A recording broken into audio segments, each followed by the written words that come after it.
qui nous manque dans les obstacles que nous rencontrons, dans les épreuves que nous subissons, les douleurs qui nous accablent, c'est la foi. Plus de foi pour accepter les voies de Dieu. La douleur nous étreint, l'angoisse parfois. Qu'est-ce que Dieu fait donc? Où est-il? Quelle est la raison pour laquelle les épreuves se succèdent de si près sans nous laisser aucun répit?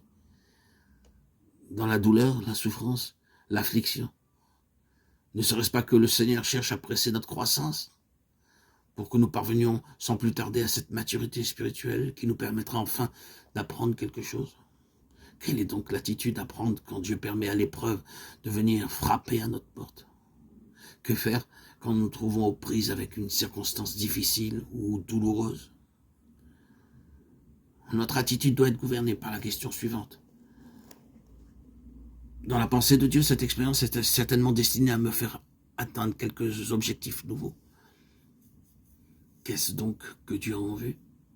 S'il frappe, ce n'est pas pour nous détruire. C'est pour nous faire monter plus haut. Son but n'est pas de nous diminuer, de nous amoindrir, mais au contraire de nous faire croître et de nous mettre au large. Au fond du creuset, Dieu a caché un trésor qui nous laisse le soin de découvrir. Il y a plusieurs ici qui pourraient dire avec nous, oui, c'est bien cela, nous en avons fait l'expérience. Dans les abîmes où nous sommes descendus, nous avons trouvé la plénitude, et dans ces profondeurs, le Seigneur s'est révélé à nous d'une manière toute nouvelle. À quoi tend cet exercice? D'après Hébreux 5,14, au discernement. C'est notre intelligence spirituelle que le Seigneur cherche ainsi à développer. Il y a pour quelques-uns de ses enfants toute une histoire spirituelle qui est en train de s'écrire dans l'invisible et qui est comme la réplique de celle qui nous est rapportée par les évangiles. Le Seigneur a choisi quelques disciples, un ici, un là, et il les groupe autour de lui. Ils sont avec lui pour apprendre, et ils regardent à lui comme à un chef, bien qu'il soit infiniment plus.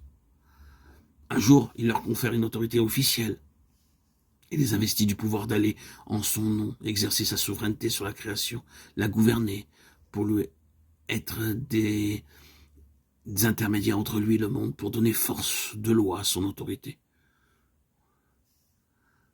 La présente dispensation est là, tout entière en miniature, avec une différence cependant. La seule chose qui fut réelle dans le cas des disciples, c'était l'autorité et la souveraineté de leur Seigneur. Mais leur attitude avait quelque chose de purement officiel, qui fait un peu penser à la subordination d'un fonctionnaire vis-à-vis de son supérieur. Rien de spirituel là. Et c'est cela justement qui fit qu'à l'heure critique, ils abandonnèrent leur maître et prirent la fuite.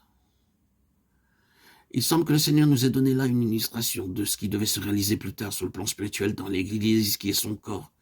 L'éducation par la discipline, l'entraînement par l'épreuve en vue d'une connaissance toujours plus intime de la pensée de notre Seigneur. Grâce à cette maturité, grâce à cette intelligence spirituelle acquise par ses enfants dans le creuset, le Seigneur aura entre les mains des éléments qui répondront à ses désirata. Et il pourra, pour gouverner le monde dans les siècles à venir, se former l'instrument, le vase dont il a besoin